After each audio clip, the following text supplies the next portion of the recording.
soon can get a doobie on a plane, but there's Uzis in our schools. Every dude who touched a boob or a booty getting me too. What you expect from the kids who went to Hooters after school? We're all triggered and offensive. We're all racist and we're sexist. We all grew up watching South Park. How are we offended? Now being fat is beautiful. Name a thing that you can't do. Jumping jacks, run a mile, live past 42. Man, it used to be cool to just flip a bird to the system, and now it's trendy to be triggered and pretend you're a victim. It's my race, it's my weight, it's because I'm a Christian. I hate the internet and anyone who has an opinion. And everybody angry if you say white. Okay, fine. Pass me the brush and I'll paint my face to the shades right. Let's talk about abortion. Sorry, tell me how this works. Bacteria is life on Mars, but a heartbeat isn't life on Earth? Weird. People are so stupid. Why are y'all so stupid? Get better problems, I swear to God that y'all want them, y'all so dumb. People so stupid, people so dumb, people so wrong. Get better issues, we're gonna run out of tissues, it's so dumb. I'm a hater cause I can't relate to gay pride. Call me homophobic because I don't want to date guys. K-tight. I for one, I'm not surprised the world declined along the way. Give trophies to children for losing just cause they decide to play. We exercise the right to vote and hate the politicians. Ay, this is a democracy, it's partly your decision. Ay, this is weird, feels like this a different year. If I identify as a female, then when my balls and penis disappear. Children want a gender switch and hating men is feminist. Depression and anxiety are trendy, we're too sensitive. Invented anti-genders, now the world is not accepting it. Then gave them more attention than normal women and men can get. What a contradiction, being human is so tragic. Focus on minorities, ignoring all the masses. Hallelujah, everyone. Activism saved the planet. No more plastic straws and paper, just paper straws wrapped in plastic. Congratulations. People are so stupid. Why are y'all so stupid? Get better problems, I swear to God that y'all want them, y'all so dumb. People so stupid, people so dumb, people so wrong. Get better issues, we're gonna run out of tissues, it's so dumb. Look, I get it, it's like the world is going crazy. Seems like a school shooting happens almost daily. The racism, rape culture, hatred that we're facing is way too ingrained for our hashtags to change it. We've become so lazy and complacent, afraid of our generation. We think activism's Instagramming memes and complaining it's a problem when there's actually actions you could be taking, but you're triggered so you just cry like a baby. People are so stupid. Why are y'all so stupid? Get better problems, I swear to God that y'all want them, y'all so dumb. People so stupid, people so dumb, people so wrong. Get better issues, we're gonna run out of tissues, it's so dumb.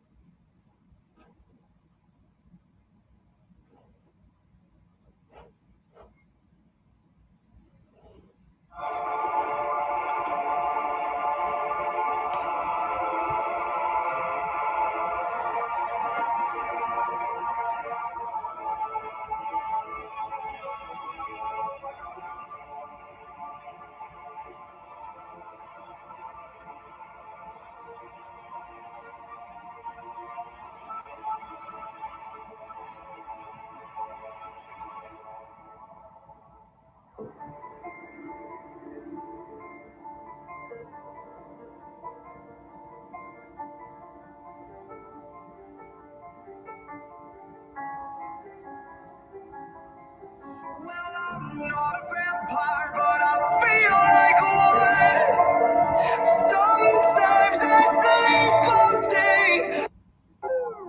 Hip-hop diet is full of guys who cannot even rap. Facts. Media dividing us by colors, white or black. Facts. If you believe in Jesus, these days Christians get attacked. Facts. If you don't hate police, then everybody thinks you're whack. And everything's so connected. Black Lives Matter got so aggressive. White folks who agree can't support the message. Both sides go to war because they don't respect it. Our social climate from the global tension turned to total violence and a whole depression. We can unify and then I'll go against them, but we let them divide us with votes and elections. Hey, the music we bump. All about shooting guns and doing drugs. Hey, whoa. The things that we want are promoted subliminally through the songs like, you need a fast car, you need designer clothes, you need a rap star to tell you to start popping pills, hit the blunt and go live at the club till you're broke. It's all controlled by the elites, put fake news all over our screens, convincing the right to go fight with the left and distract from the fact it's each other we need. Divided by race and religion, segregated into teams. You're a white supremacist. If you're not, I guess you Antifa.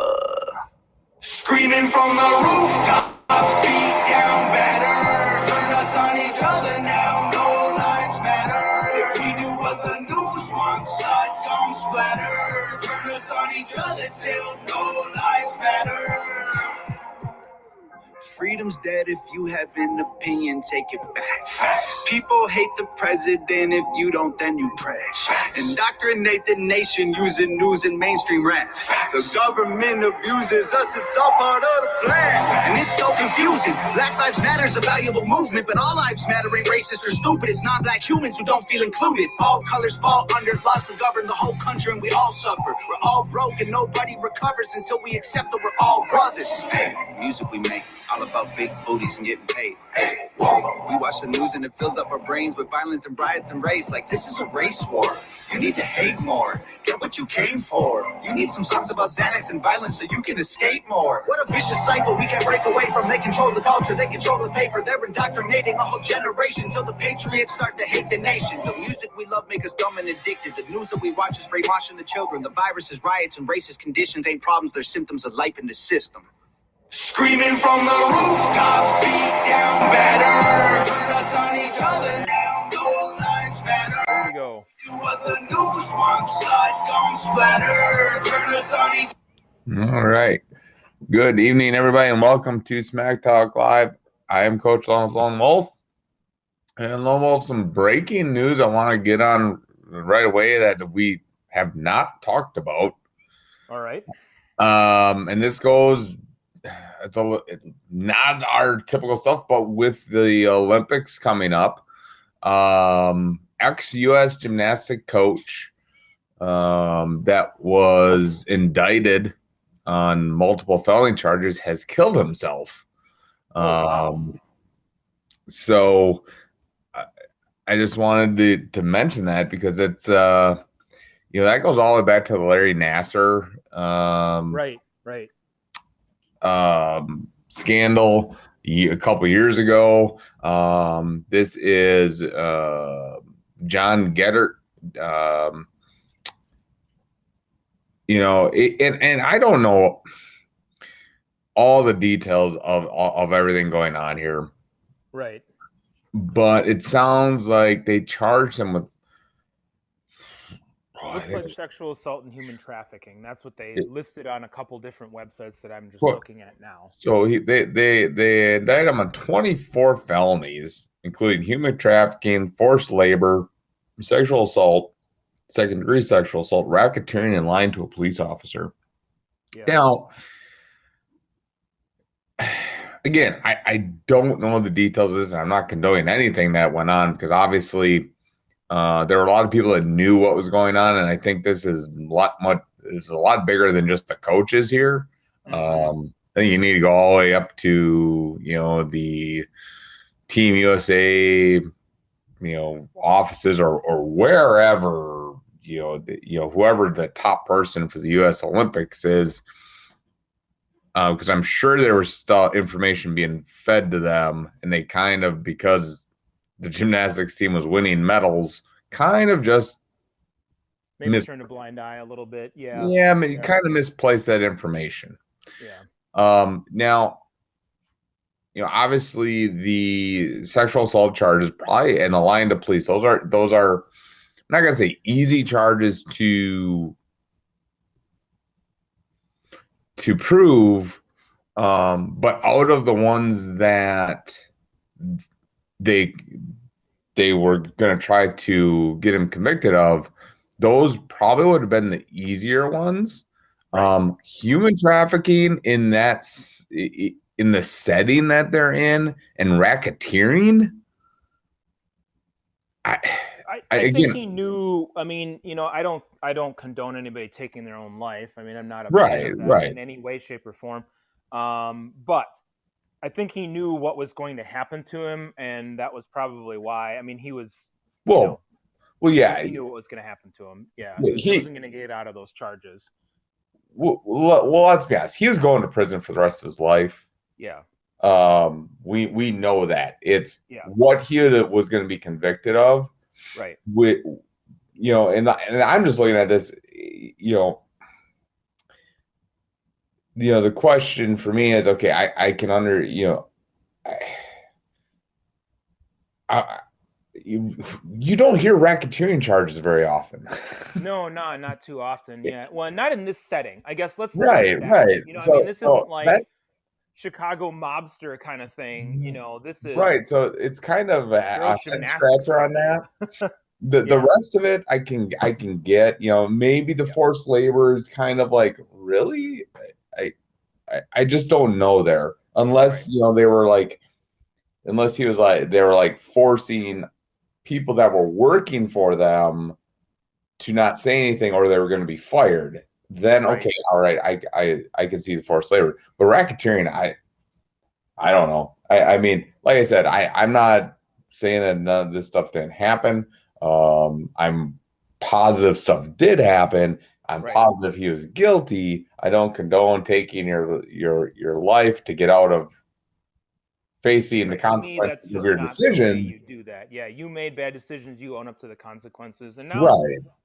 I But mean, you just kind of make it worse for everyone, including your family, because now you take your life and now they have to live with this kind of hanging over like a cloud, not to mention that you just took yourself away from the family as well. So, I mean, I get that he was going to be in prison and they weren't going to necessarily have him around anyway in their daily lives, but now he's permanently gone. So that kind of leaves them in a lurch in right. many different ways. So, So so yeah, so that was something that just came across the news feed here. yeah. As I was getting ready for the show, I was like, oh, that's something that we really haven't really touched on because it really hasn't been in the foreground Right. as of late. The Well, other, the Olympics in general hasn't really been much in the foreground. I mean, it got postponed from last year to this year, but there hasn't been a lot of chatter about that. yeah, But and to be honest, I think this might be one of the worst rating years for the Olympics in a long time. oh yeah, With everything going on politically, I just and and there you still have a lot of questions about the virus and right. these vaccines and stuff. But how many fans can you have there? How many people can travel there? There's a lot of issues that Well, they right, still but have yeah, to solve. right now, as far as I understand, we still have no international travel. Right. So, well, No. yeah. So, I mean, that kind of puts a damper on the Olympics, doesn't Right. it? So, Yeah. the other big kind of story that I just saw, all this talk, and it's not really NBA or college basketball related. Hmm. Kind of is because it's the son of LeBron James. Bronny James had knee surgery, Okay. a torn meniscus. He's a sophomore. Um, everybody's talking about he's going to do the one and done, to the NBA. I'm sorry, you are 15, 16-year-old kid and you just had a knee surgery. That already puts a red flag for me when you're Yeah. that young and have to have knee surgery already. Yeah, I I agree with know, that. a torn meniscus is kind of a cleanup. It's not a huge deal, but usually that requires cutting part of that meniscus out, which is the shock absorber of the knee. Yeah. Um, I should know. Right. Exactly. Yeah. Yeah. Had that kind of You know thing well. done. Right. So, Yeah. kind I mean, kind I think kind of time will concerning. tell, but I think people look at that and they want that next person to be the next guy. You look at guys in the NFL, right? Like Antoine Winfield and I think Patrick Surtain is in college right now. The son. And you look at these guys and you're like, yep, that's going to be the next guy. So when you look at a guy like LeBron James, you say, okay, his kid's going to be the next LeBron. Well, first pump the brakes on that, but second, yeah, I agree. That's a red flag if you got a kid that's already having that surgery. Um, that speaks to potential longevity over the course of a possible career as Right. to whether you could even have that. Yeah. All right, and then that leads me into the other story that just that just broke and leads into our first topic, anyways. Tiger has been transferred to a facility in Los Angeles to continue recovering from his injuries from his car accident 2 days ago. When that came across, my first thought was, my first thought was, I hope he survives. My first thought wasn't, was he impaired? What was he doing? Things like that. Yeah, it was really bad. It was a really bad wreck. You saw the picture, you saw everything. Yeah, it was a really bad car accident. He had multiple severe fractures in his right leg that needed a rod, and then pins and screws to put everything together. Sounds like he's not in danger of losing the leg. He should,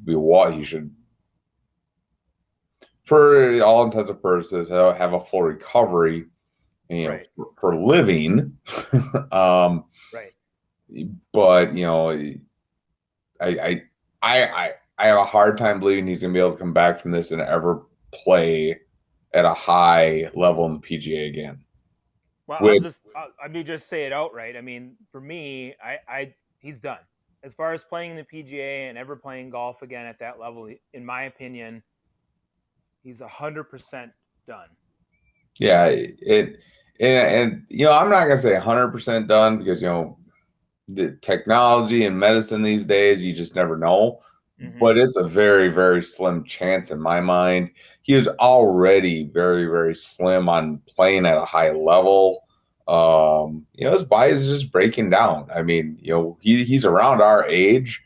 I think he's a couple years older. Than we are. Yeah.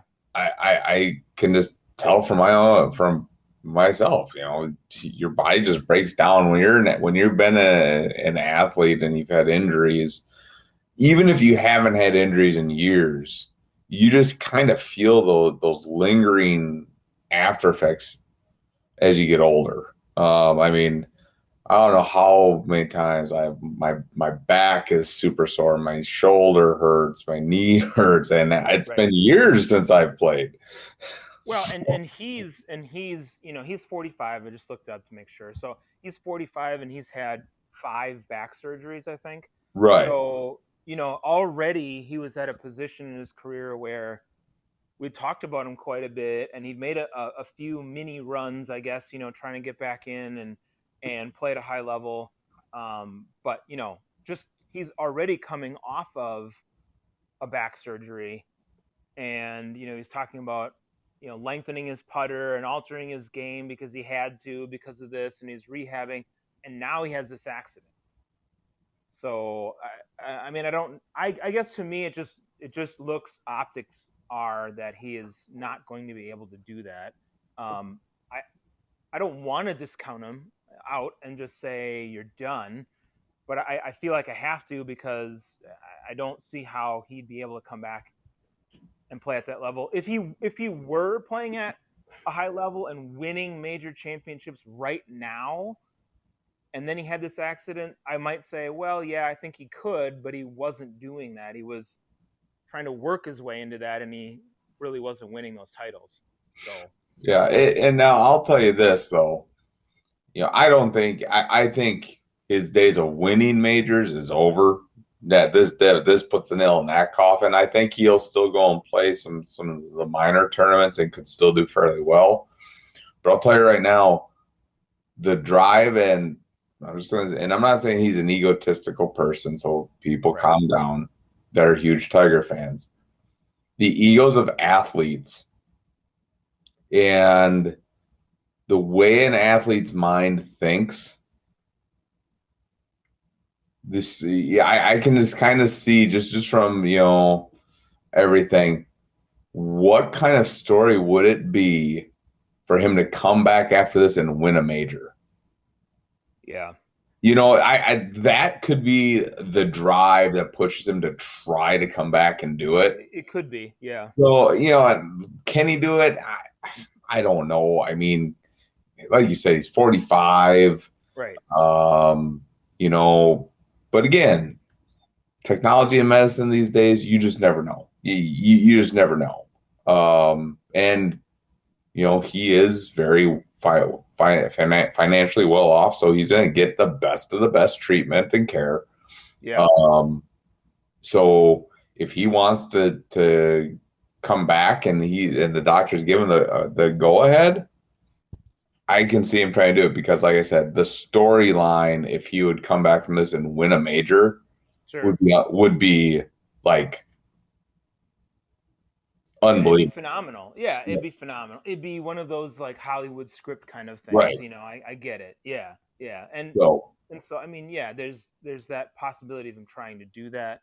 And I'm not ragging on him like he's horrible or something. I'm not saying that. I'm just saying, you know, the odds are not in his favor in any way, shape, or form to be able to do something like that. I just think he's done, you know, as far as winning a major personally. So right, exactly. We're you know we're not discrediting what he was as a golfer or that he can't. What he brought to the sport or the transformational way that he, you know, it's changed just golf. But his relevance today, right. in the game today, is done. You know, he could be a great, you know, PR person to help try to build the game, get younger kids, you know, interested.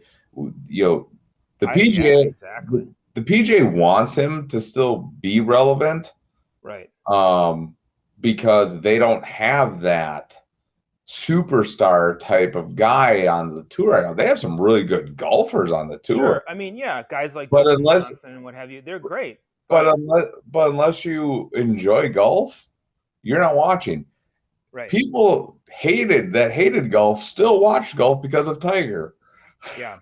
Yeah, he was that guy. Right. He was that transformational guy. And they don't have that right now. And you know, so they'll find a way for Tiger to be involved in the PGA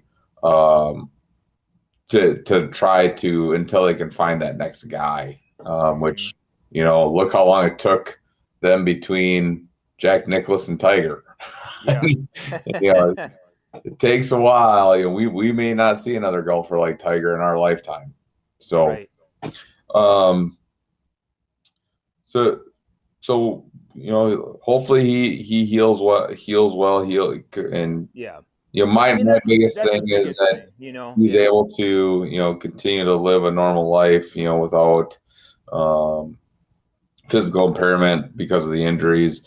And, you know, for all those people, you know, because there are those people out there that I'm sure their first thought was, oh, he's back drinking, doing whatever, just like he did, you know, when, you know, he went through. Yeah, I mean, within minutes of that happening, yeah, it was. And let's be clear, there are no evidence that it was nothing more than just a car accident. He might have been going too fast for that stretch. Okay, but let's be honest. You can't crucify a guy for going a little fast. We all speed. Right. So if they're gonna nitpick on him about something like that, get out of here. Yeah, give it a rest. Yeah. You know, just stop throwing stones at a glass house. I mean, I saw people saying, look, in this interview, he looked like he was spaced out, or he's probably high on pain pills, or, you know, all this stuff. I'm like, yeah, give the guy a break for a second and let's see what's going on first. And yeah, like you said, no evidence of that at all. If it comes out later, hey, we'll take it back. We'll talk about it. But for now, nothing of that sort at all. Yeah. And I really think the sheriff's department is kind of putting a lid on the investigation because, you know, they would have already had some toxicology reports from the hospital if there's anything in the system. So, you know. Yeah, and that would have been something that would have come out at some point. So it hasn't. It's not there. So. Right. All right. So moving on. The next W name, Russell Wilson. This is getting interesting, Lone Wolf. It is very much, yeah. You know, and there's, again, I'm looking at headlines right now. Wilson's agent has come out and said he's okay in Seattle, but he does have a 4-team list that he would like to play for. Yeah. That's kind of contradicting the first part. It's not okay. You're not okay if you're saying that You're at not. all. If you have 4 teams you want to play for, you're not okay where you're at. Right. That's like us saying, you know what? I like where I work, but I applied for 4 new jobs. Right. Yeah, exactly. What? I mean, I like it, but no, I got. So It's not prospects in the wings. I mean, it's like you want to get out of town. It's pretty clear that the relationship is soured completely. yeah, and I've talked to a couple of Seahawk fans I know, and they're saying Russell's gone. He's gone. Yeah. And they're hoping now that they trade him because they understand that really, when you look at this roster, the defense is average. Yeah. And offensively, you have Russell Wilson and DK Metcalf. Right. And that's it. That's it. Yeah. So they understand they need to rebuild this thing. And the people I talk to are okay if they trade Russell Wilson. Well, I mean, you have to think that if you do trade him, you're going to get quite a bit for him. He's one of the best quarterbacks in the league, so you're going to look at a package that would include some first-round picks for sure, and then beyond that, who knows? But it's going to be a lot. Yeah, you'd think Wilson's still playing at a high level. You'd be asking for at least a minimum of 3 first-round draft picks. Yeah, well, and you use the 2 Matthew first-round Stafford draft trade as a picks, barometer, and you're going to get more. Right, and if you can't get the 3, you want at least 2 and a good player. Yeah. So you look what the Lions got for Stafford, which they were dumb and did not get the best deal they could have for him. But we talked about that already, biting kneecaps off, but hey, whatever. I'm going to say that all the time. Oh, yeah, for sure. I mean, but as they lose more games next year, that's going to be just bad. But anyways, back to Seattle and Russell Wilson. Unlike Detroit, Seattle is a well-run organization. Yeah, they are. Yeah. Snyder's gonna get what Russell's worth. Right. Because here's the thing. He's like, we don't have to trade him. No. Because by the time his contract is up, he's gonna be mid-30s. Because I think he has like 3-4 years left. I think he's 29 or 30 right now. Yeah. So yeah, and then if he leaves via free agency, who cares? Right. You know. So and I'm just reading this. So it says he hasn't demanded a trade. His agent said he wants to play in Seattle, but if a trade were considered, he'd go to the Cowboys, Saints, Raiders, and Bears. Right.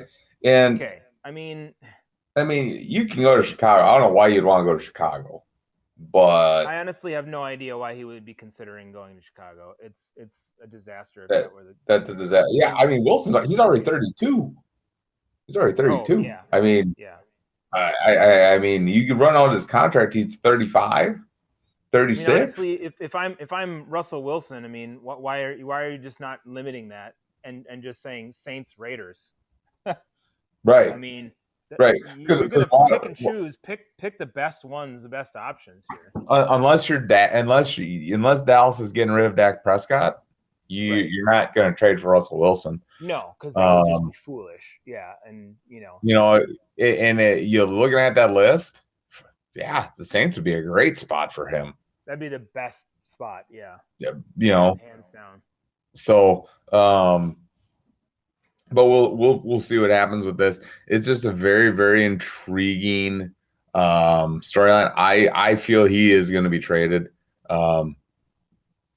Well, the more this goes on and the more that comes out, yeah. Because when this first started and there was some inklings of this and he kind of said something, I don't remember who he said it to offhand or what show it was on offhand. But when this started, people were rating, is this person going to be traded or not? quarterback wise, and people are like, oh, 2 out of 10 chance that Russell Wilson's going to be traded, early on in this whole thing. Now that is absolutely risen. And I think a lot of it has to do with the stories that are coming out. He's storming out of meetings saying that he's not getting enough input into the offense that they're running, and everybody is writing about this, and this is a huge rift. I think both sides kind of have some blame as far as the relationship breaking down, because the more I hear about it, it sounds like Wilson's valuing himself as a guy who should have that input, and that he's I would say generational quarterback, but he's a guy who's a top 5 guy in the league. And Seattle's kind of playing it seems to me like, yeah, you're good, but we're not looking for that type of impact or that input from you. And so it's kind of breaking down on both sides. Now, I wonder, does that mean he's going to be a problem if you get him in it with a new team? Are they going to give him a little bit more freedom? Let him have his input on how you're running your offense? Well, I think the frustration there, though, Lone Wolf, with all that is they aren't making deep runs in the playoffs. They early on last year, he was lighting the league up on fire, and they're like, oh, we just got to let Russell be Russell.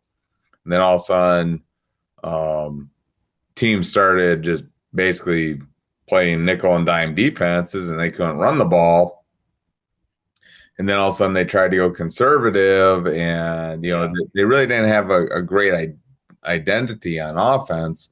And I think that's the frustrating part, is that there's no cohesiveness. There's no, this is what we do offensively anymore. You knew when they had Marshawn Lynch, they were a run-first offense, play-action pass. Yeah.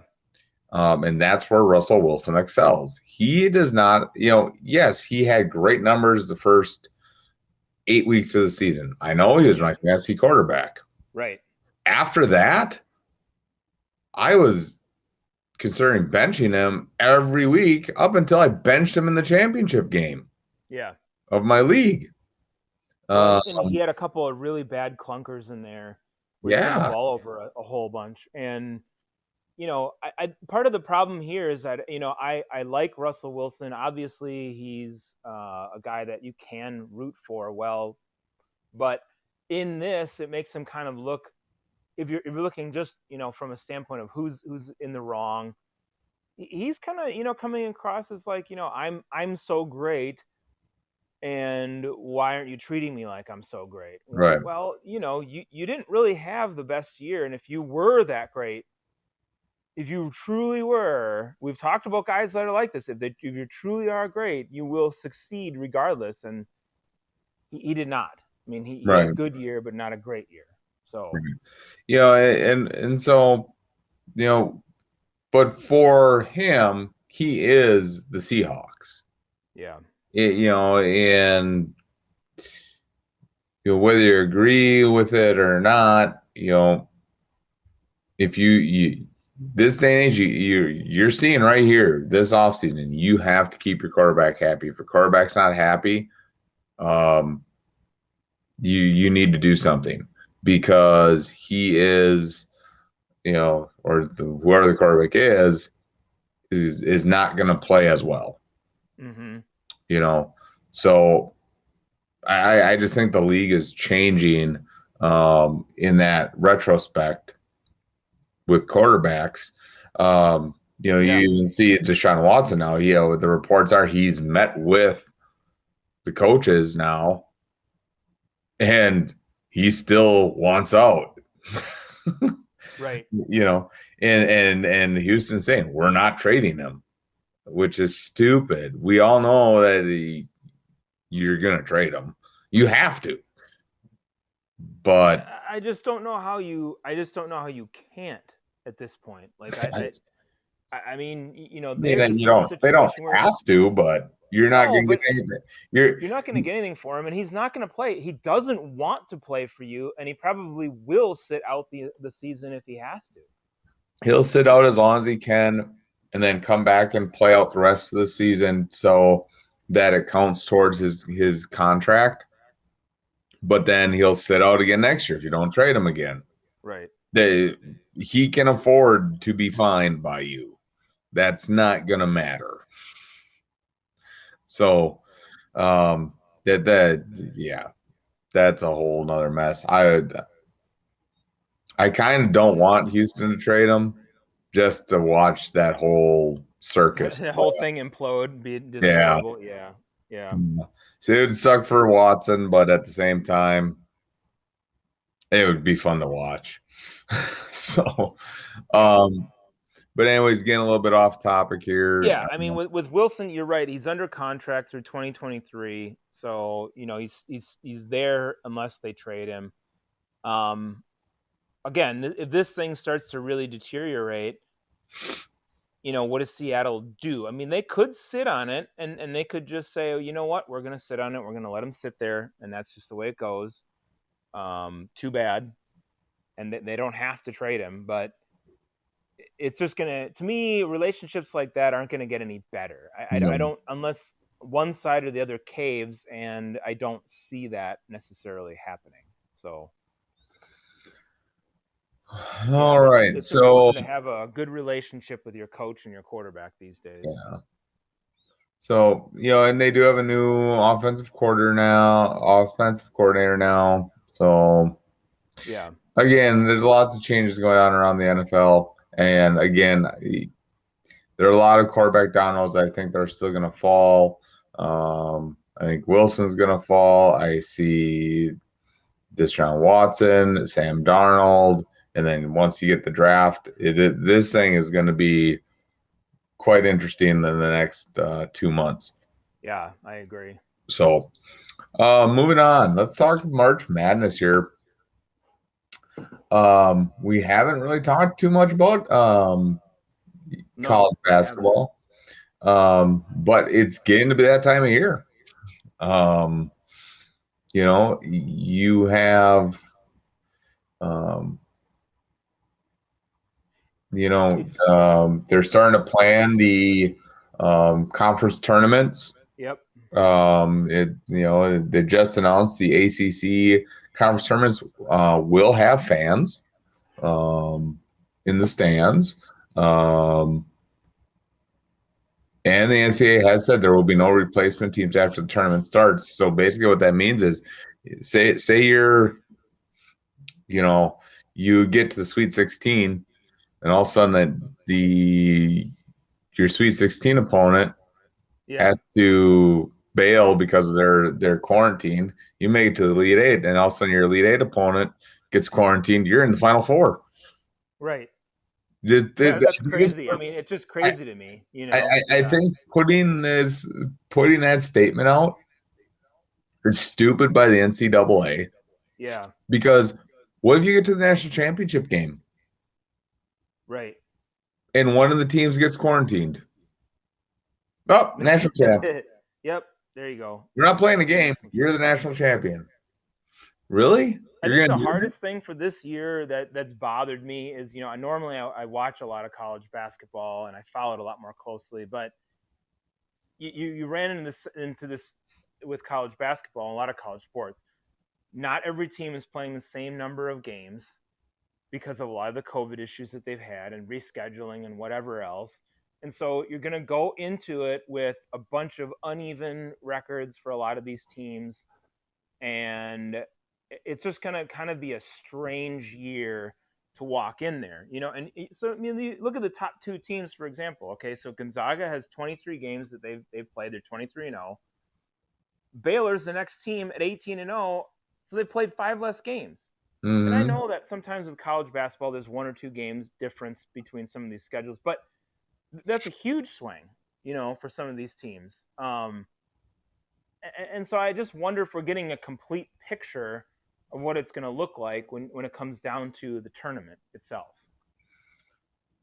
Right. It doesn't feel that way to me with a lot of these teams. And that's the thing. It's going to be really interesting. So like you said, there's not a lot of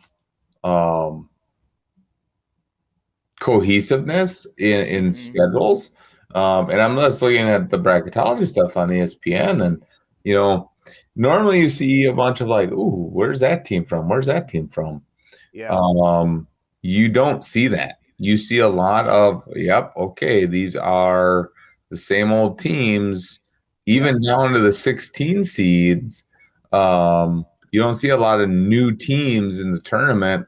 I think the only one here would be like one of the playing games, Prairie View A&M and versus Wagner projected.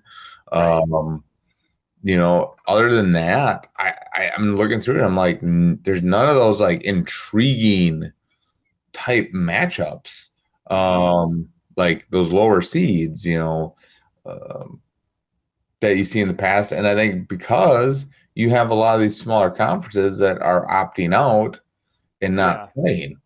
Right. They're just not playing games, or they're not playing.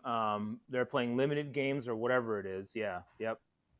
Right. And you just kind of look at it, and you, like you said, you don't know how really good like Baylor is.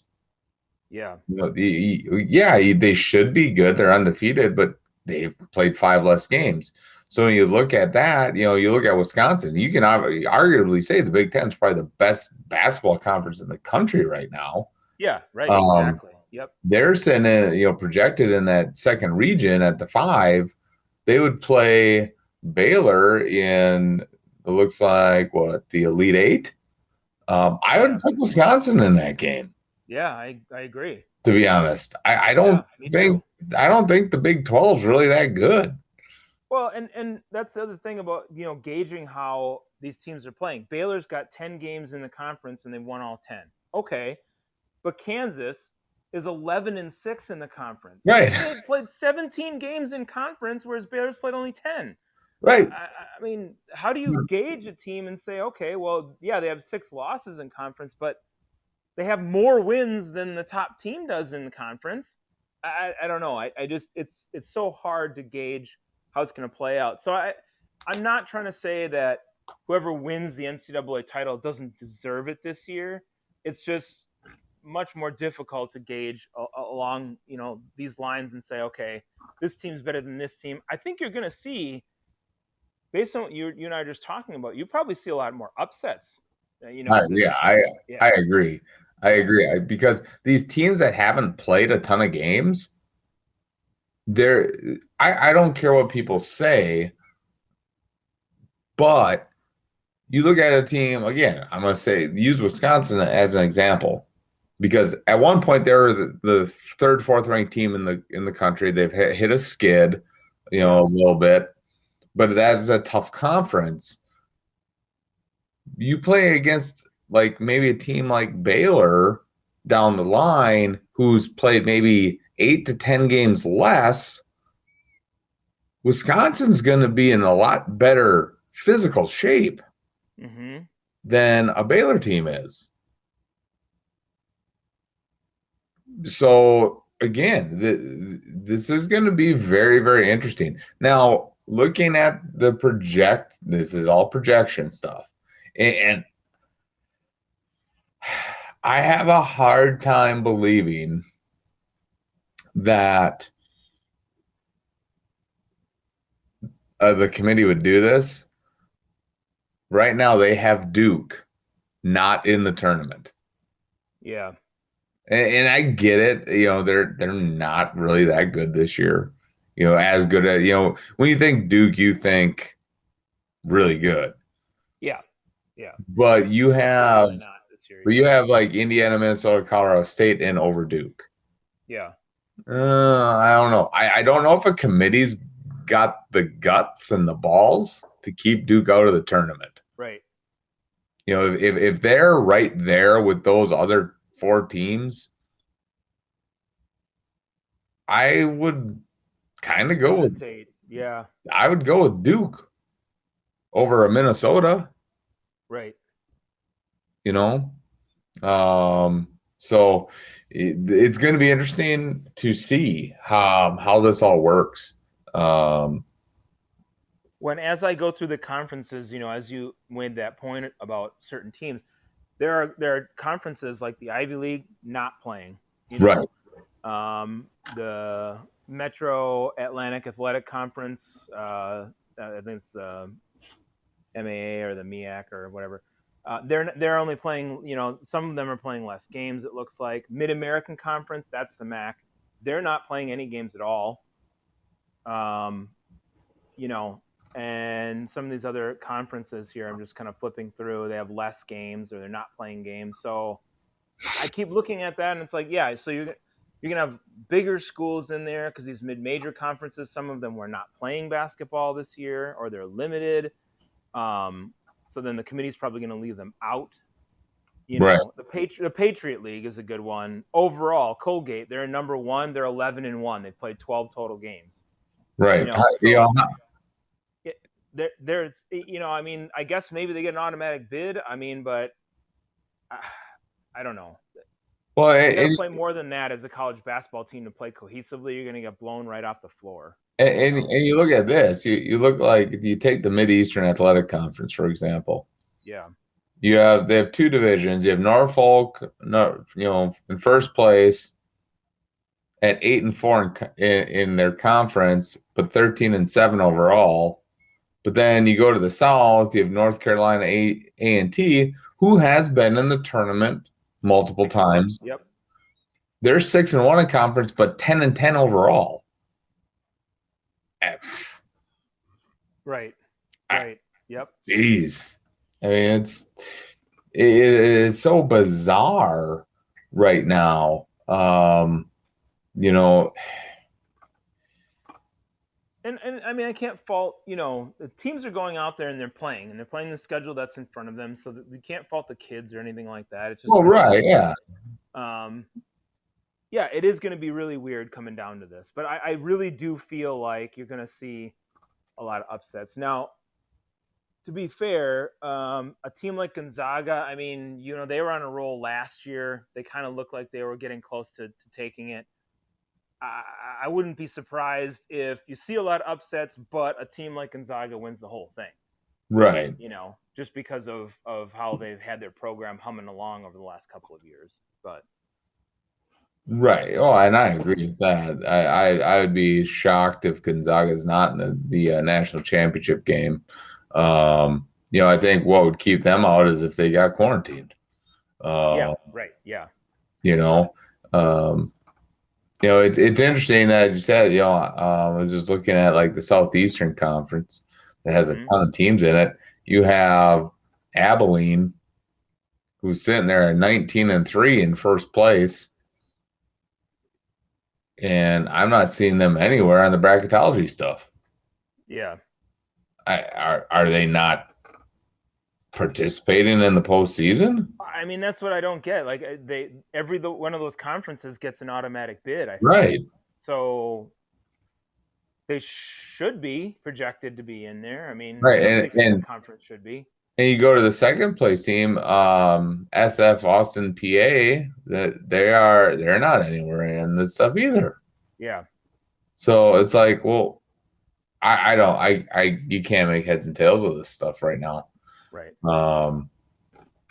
So, and this was updated yesterday.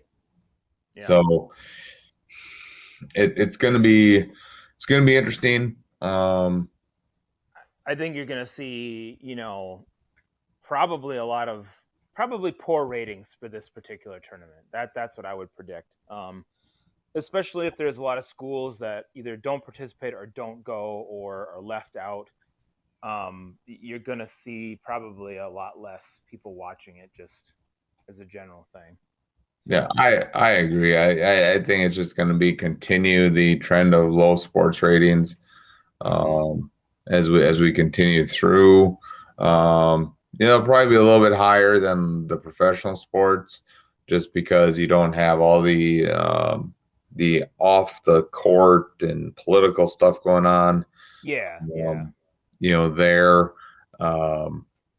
But I think it's not going to be as high as it was in the past. People aren't going to take off of work the opening day of the tournament to watch. Not as many. Yeah. So I mean, I would be a great example, because every year that's what I had been doing, year in and year out. And I'd go to high school games and I'd watch, these NCAA tournament games, and I'd just binge on basketball. And I can tell you I'm not doing that this year. So yeah, I think that's exactly right. I just don't feel the need to do that this year. It just doesn't have the same feel to it. Right. So we'll see. I don't really want to get into too much of, predicting. Once we actually get to the point where, we're getting into the conference tournaments and things like that, we'll start to delve into the brackets, and we'll do our brackets for both men's and women's tournaments. Because the women's, since they've the women's bracket has kind of broken the UConn spell, so you have more teams that have a shot. I mean, for a decade, that was the boringest thing to watch because you knew UConn was going to win the darn thing. Yeah, I mean, you're like, okay, this is interesting on this part of the bracket. And great, these teams, who's the other team going to be? You're kind of right. And like, who's going to lose in the national championship game to UConn? Right. Yeah. So, but yeah, so we'll do both brackets as we move towards March Madness here in a couple of weeks. You want to talk NBA a little bit? Yeah, so sticking with basketball, yeah. I'll let you start us off with the NBA. Well, I think the biggest thing that I noticed is, so we're talking about the second half schedule for the NBA, and a lot of teams had lost out on games in this first half. And I was just reading an article about winners and losers in the second half, because a lot of teams have schedules that are really compressed with a ton of games that are packed in there. And I think that that's going to be very difficult for some of these teams as we move forward. So that's going to make a huge difference to where they end up at the end of the year and how the playoff seeding is going to go and all of that stuff. So I looked at it, and there's some teams that have a schedule crunch. The Memphis Grizzlies have a second half schedule that has 40 games. They have a 7-game road trip and 11 back-to-back games. Wow. And I looked at that and I'm like, holy crap, they got screwed. And I don't know. I mean, some of it was just, in the first half, they didn't have certain games they could play, so they had all these games. So like the Spurs, same thing. They have 40 games to make up, and they have 7 back-to-backs. So, I'm not going to go into every team and what their schedule is.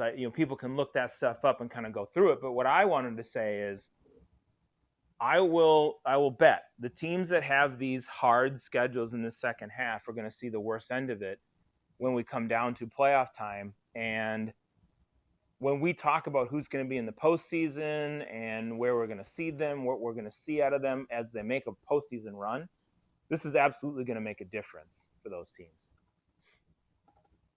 Yeah, definitely going to. And, I'm kind of just perusing the Bucks, and I don't see any like 3-game in a row. I see there's a lot of like 2 games or like 5 game, 3 games in 4 days, things like that. But you still get that day of off, that day of rest, which is huge. Yeah, I don't see any like 3 days in a row where you're playing. The closest thing is like the 10th, 11th, and 13th, and then the 15th. The final week of the season is probably going to be their longest, but by then you'd think you're pretty locked into your spot. They play the 10th, 11th, 13th, 15th, and 16th. So 5 games in 6 days. But by then, you would hope you have everything, you're locked in and you can rest some of your key guys there. We'll see. It's going to be interesting to see how this really all works for the NBA. Again, I still think they got some stuff they need to iron out in-house here with the All-Star game and things like that. Right.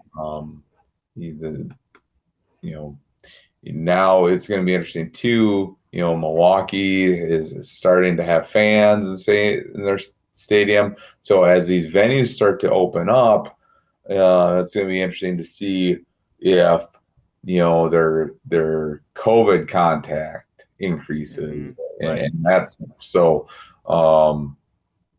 That's something to keep an eye on. Yeah, and I was also going to make another comment about the scheduling. And this is there's a couple different articles I read about this, but this is something I noticed too. And and this is something the NBA. I mean, I get why they do this, but it's irritating for people who are fans of teams who are also really good, who aren't getting the same type of press. And that's the Lakers and the Nets have the most highly televised games in the second half of the season. And I know why the NBA does that. They look at it and they say, these are the teams with stars. We're going to put these teams out there. But, they predetermine this in the second half, and they purposely give these teams a little bit easier schedule.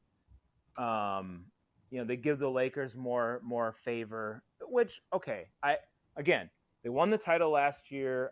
I get it. I know why the NBA does this, but for some fans of other teams that are really good, it's irritating and probably rubs the Clippers fans the wrong way every single time the Lakers get anything. So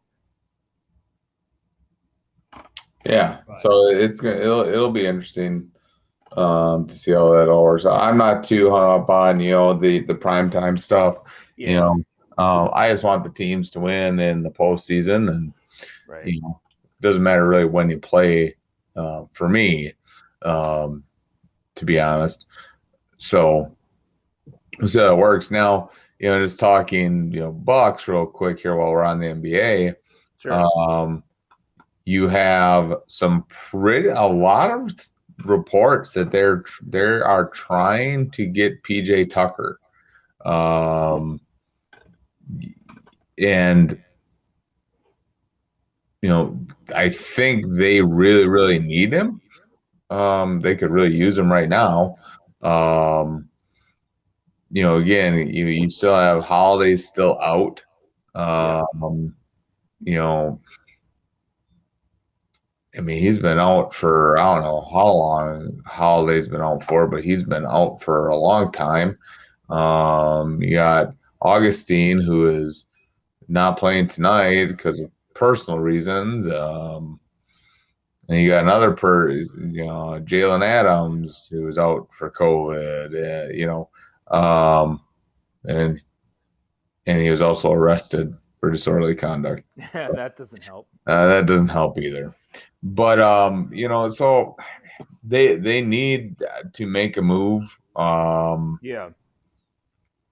And I don't know. I mean, PJ Tucker, he's not the most prolific scorer in the world, and he does a decent job of getting a decent amount of rebounds. So you're obviously not bringing him in to be a scorer. But I mean, you look at they need defensive help. They do. They are allowing them boards pretty well. Yeah. Way too many points per game this year. Right. I mean, it's pretty porous. I mean, they're allowing over 112 points per game.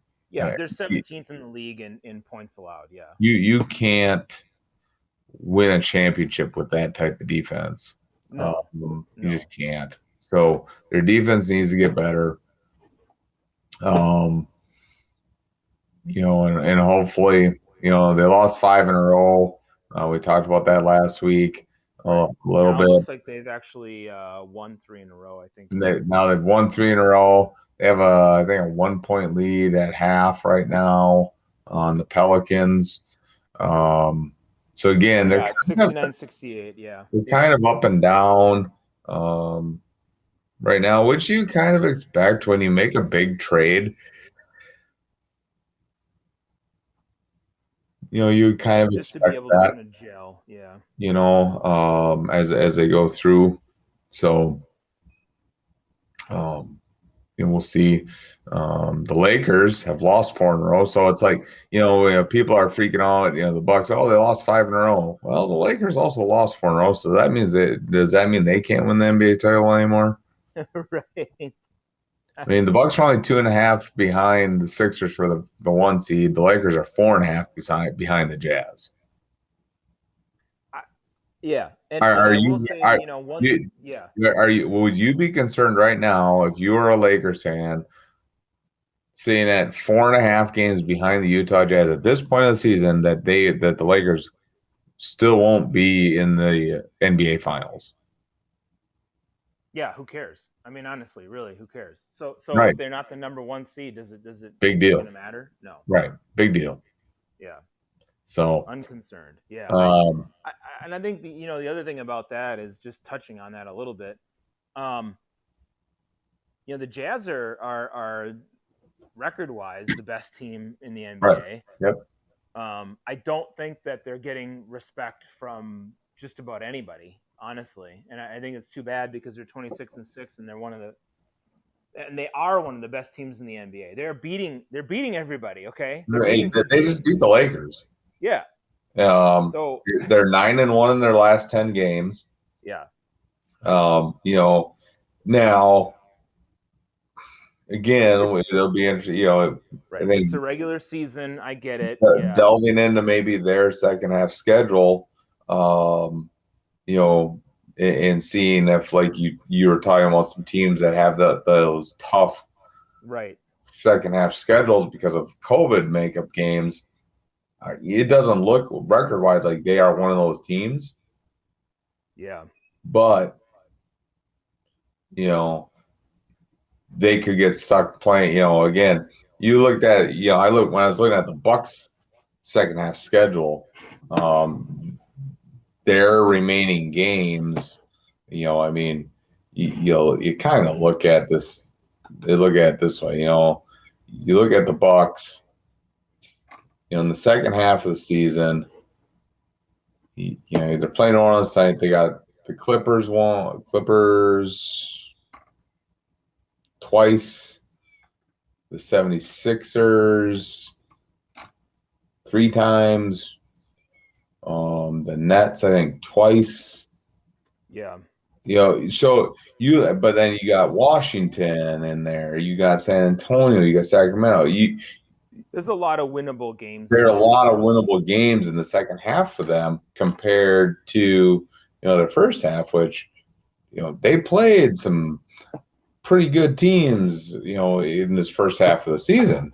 Right. So it'll be interesting. It'd be interesting to look at the Jazz more in depth. I really think as long as they can just continue to play decent basketball, they'll still win the number 1 seed in the West. Mm-hmm. Like we said, though, it doesn't really matter. No. It I want to see what matter. they do in the postseason. Yeah, I mean, I think they deserve some respect for the fact that they're going out, winning games, and playing great team basketball. People want to talk about all the teams with these big stars on them, but the Jazz really aren't fueled by that, and so that's why they don't get a lot of the notoriety that a lot of these other clubs are getting. So. Right. Exactly. And, here's the interesting thing. We talked about this a little bit last week.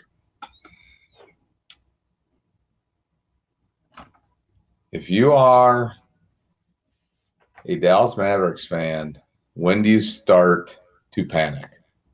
Yeah. You are now 15-16. Yes, you're 7-3 in your last 10. But you are still 2 games out of the final playoff spot. You're supposed to have the league MVP. Right. Everybody crowned him before the season even started. Well, I think they do, but no one else is doing anything. The one-man show. But seriously, Giannis was doing the same thing on the Bucks before they started winning, and he wasn't considered an MVP or even in the MVP candidate. Right. Yeah, I agree. Yeah. I wouldn't put him in the MVP candidate talk right now. Your team's not even in the playoffs. No. They're in the 10th spot. Right. Behind the granted, not by much, but still, they're in the 10th spot. Behind the Memphis Grizzlies. Yeah. Just saying. Yeah. So I'll tell you the team, I mean, that is a concern. My concern team right now is the Boston Celtics. Yeah. You know, this is a that, team that, they've fallen far, and they're in the 9th spot in the East right now. and the Hornets are who we thought were going to be brutally awful, are sitting a game under 500 in the 8th seed. Well, and you know, they've got some young talent that's playing well, and I think they're playing a lot better than we thought. But I mean, let's be honest, the East isn't very good. No, it's not. You got the 76ers, the Nets, and the Bucks. Right. And then you got the Pacers. I mean, and then you have the Pacers, who are 15-15, and that's your 4th seed. And then nobody else above. Everybody else is below 500. Yeah, I mean, that is only a game. bad. It's still below 500. I mean, it gives teams a chance, but I just think you look at the Celtics, and it's like, this is a team last year that was in the top 3 in the Eastern Conference, and now look where they've fallen to. Right. I would be very concerned if I were a Celtics fan right now. Yeah, but how about the one team everybody thought was going to make a huge leap this year in the Atlanta Hawks? Yeah, I definitely thought they would, and they're sitting at 14 and 18. Right. Yeah, granted, you're only a game and a half out of the 8th seed, but people thought they would be right up there in the top half of the conference. Yeah. Now they still have a chance, right? But still, I didn't expect them to be world beaters. But yeah, I agree. I mean, they're kind of on the outside now, looking in. So yeah, it's going to be interesting to see how some of these teams. And look at the Miami Heat. They're the defending Eastern Conference champions, right? And they're sitting outside the playoffs. And granted, yes, we're only halfway through the season, but all indications show that teams aren't making huge moves and huge leaps. They just aren't. So, so we'll see. And you look at the Toronto Raptors; they started out brutally bad, and now they're in the 5th seed. Right. How bad? And that just goes to show. I mean, for me, I think if you are able to have a second half in the East, you can put yourself in the postseason pretty easily in the second half of the season. Because clearly you could be 500 or even maybe under, and you're gonna get in the postseason. You're positioned right. So you can make a run here, and any one of these teams could be in here. But I'll tell you this: you can't afford to, if you're the Hawks, you can't afford to slip too many more games under 500. No, you can't. I agree with that. Yeah. You can't, because players are going to give up. Yeah. So. Yeah, you got to keep yourself competitive, and you got to keep yourself close. If you want to manage to have that run, to be able to put yourself in a position where you're going to make the postseason there. Right. There are some teams that are done, but the Hawks can't drop 2 or 3 more games and then think, okay, we got to make a run here. No, you have to keep yourself around 500 if you're going to stick with it. So, all right. So, anything else on the NBA? No, not right now. All right. So, last thing that I want to touch on today, and again, we're trying to get back into our groove of. Well, there's 2 other things. We'll talk about this, and then we'll hit on the Packers free agency here real shortly and just update everybody. But I was super excited when they finally announced that the EA was going to be able to revive the college football video game series. And now you've had 2 colleges now that have announced that they will not participate in the upcoming video game. Yeah. That's Notre Dame and Northwestern. Because they want the NIL rules to be finalized before participating. I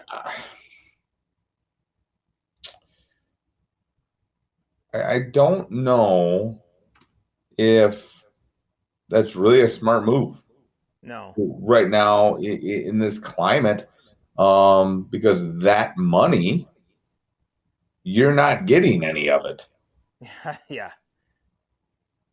I don't get it myself. I mean, it's why not? I guess I didn't look at to see what the reasons were why they said they weren't going to do it, but why not? Why wouldn't you want to participate? Yeah. Really? Well, and they're saying, um, they're waiting for all these rules to be developed and finalized. Well, that could take years. You know, you could.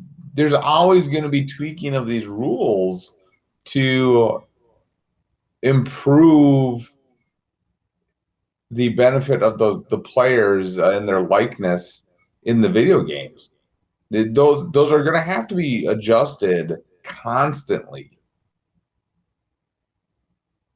as things Yeah. change and progress, and and revenue increases or decreases and this and that. But by doing this, you are opting out of possibly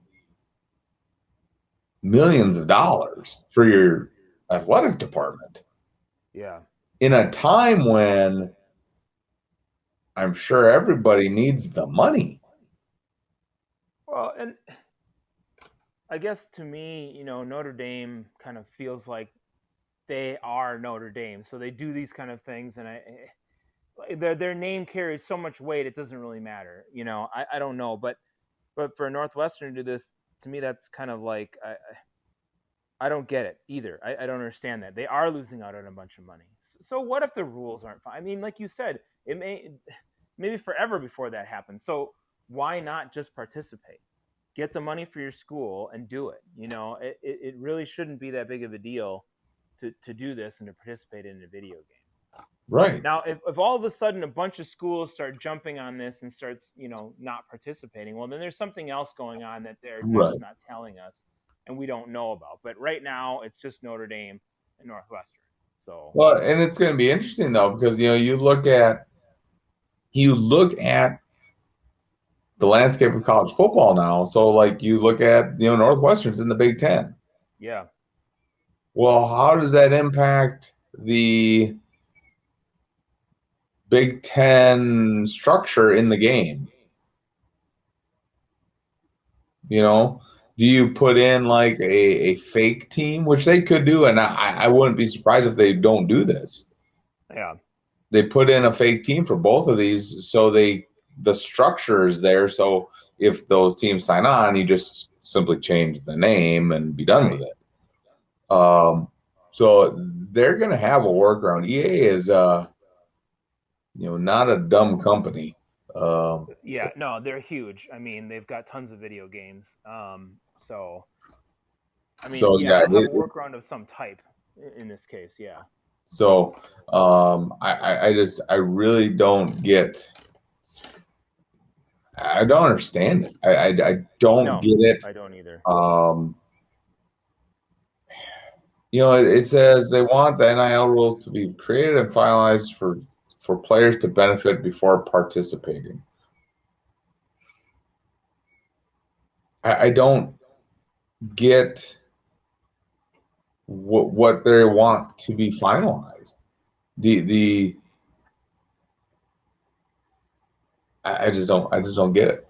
I guess I don't I know. don't know if they're trying to say like our student athletes are deserve to be paid for using their likeness. I mean, that's kind of what I'm reading into what he's saying. If that's what he's trying to say. I don't know. I mean, what are you looking for? Right. So I think this is again. I think this is a big mistake because if I'm EA, I'm like, fine, whatever. We'll figure it out. And then, to be honest, if I would have been EA this entire time, I wouldn't have stopped the production of the game. I would have just not had the, Big Ten and that, I would have made it more of a fantasy type thing where you have non-real colleges. I just don't think that this is the stand you make if you are trying to say we should pay our players. So we're going to take a stand and we're not going to be involved in this video game because you're not paying them. Right. Go to the NCAA and just say it outright. Don't do this skirt around the issue. But the NCAA already said that, I've already said that they could get, players could get reimbursed for their likeness. They've already said that. And so these universities want stuff in writing from the companies saying that they will. Yeah. The company's already come out and said, yes, we will reimburse, players and universities because they know the amount of money they're going to make outweighs any amount of money they're going to pay out. Yeah.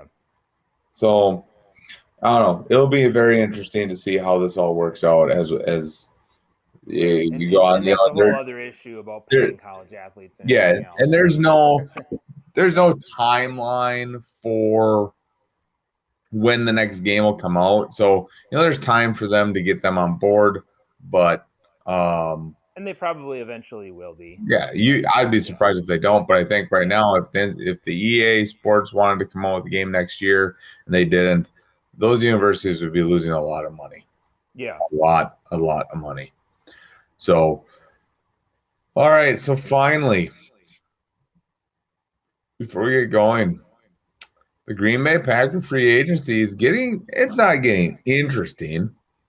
I think a lot of the stuff that we talked about has happened. We've talked about is probably going to happen. Is starting. The reports starting to come out. It sounds depending on what you read, but the majority of outlets that you read about JJ Watt is that the Packers are the favorite now to sign him, which makes sense. All signs are pointing to Aaron Jones being gone, which I'm fine with. Again, I don't think he'll be as productive with another team. A lot of articles about him being, people are talking about the franchise tag, and then some articles people are saying they should, Packers should use a franchise tag on Aaron Jones. No, we talk about overpaying running backs, and again, Aaron Jones, great player. I'd love to have him in Green Bay. Jamal Williams is also a free agent. So the Packers have some backfield decisions to make, but they're not going to franchise Aaron Jones and have to pay him that amount of money or give him a huge mega contract, because you just don't do that for running backs. Right. You don't. And he's not the caliber of running back that you would necessarily do that for anyway. No offense to him. He's a good player. He's not a Christian McCaffrey. He's not a LaDainian Tomlinson or something. He's not a Christian McCaffrey. He's not an Ezekiel Elliott. He's not what's his name from Minnesota? Yeah, Dalvin Cook. Yeah, Dalvin Cook. He's not at that level. Right. So yeah, I just don't think that it's going to happen. I think, the Packers will look at it and say there's a lot of opportunity there at running back that we'll be able to take advantage of. And if they re-sign Jamal Williams in some way, shape, or form, they've got Dylan. I think they'll be okay, and they could bring somebody else in and be fine with Aaron Jones going out and trying to make a bunch of money. So. Yeah, I think they'll let Jones go. They'll find a veteran running back, cheap, that has a decent amount of productivity in the NFL. That'll come in for a reasonable price, because again, we don't need to have a 1,200 yard back. You need guys that can make it a threat so we can throw the ball. Yeah. You need a guy who can split out wide. You need a guy who can pound it inside. Well, they've got somebody who can pound it. And then if they got guys that can spell him or split out wide, either way, they're fine. That the type of offense they're going to run, they'll need that. Yeah, and LaFleur did kind of work with a back that kind of fits AJ Dillon's style. I don't think AJ Dillon's as good or as fast, but a guy called Derrick Henry. Yeah. And Derrick Henry in his first couple of years wasn't Derrick Henry. It's only been the last 3 years that he's really taken off. So everybody relax. It has been proven you don't need to overpay running backs. Don't sit there and say, "Oh, if we don't keep him, we are in trouble." I remember he got hurt in the NFC Championship game. Yeah. Just saying.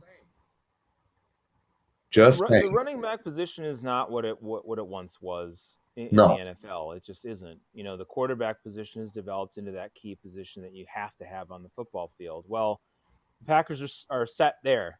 So beyond that, they need pieces to work around that. Like you said, the threat of the run. If they let a guy like him walk because he thinks he wants to get a lot more money somewhere else, fine. Let the guy go get paid, and that's totally fine. And then we'll work with what we got. And bringing a veteran. And there are going to be a lot of veterans available because everybody talking about they got the cap. There's so many teams that are going to be cutting guys to free up cap room, and they're going to be quality free agents out there that are going to take less money to play for a contender. Yes. So I'm not worried about running back at all. Rumors are Robert Tonyan. They're either going to try to sign to an extension or transition tag him and sign him next year. I like that idea because yes, he had a great year this year, but I want to see it one more year. Right. Was it Aaron Rodgers or was it a combination? Tunyan's good and it's Aaron Rodgers. So I liked using the transition tag on him. If they transition tag him, he can still get an offer, but the Packers have a right of first refusal, so they can match any offer. Yeah. There. And but I think what they do. If he goes out into free agency, I honestly don't know that he's going to get huge returns. The rumor is that he'll get at least one or two teams that throw a ton of money at him because he caught 11 touchdowns.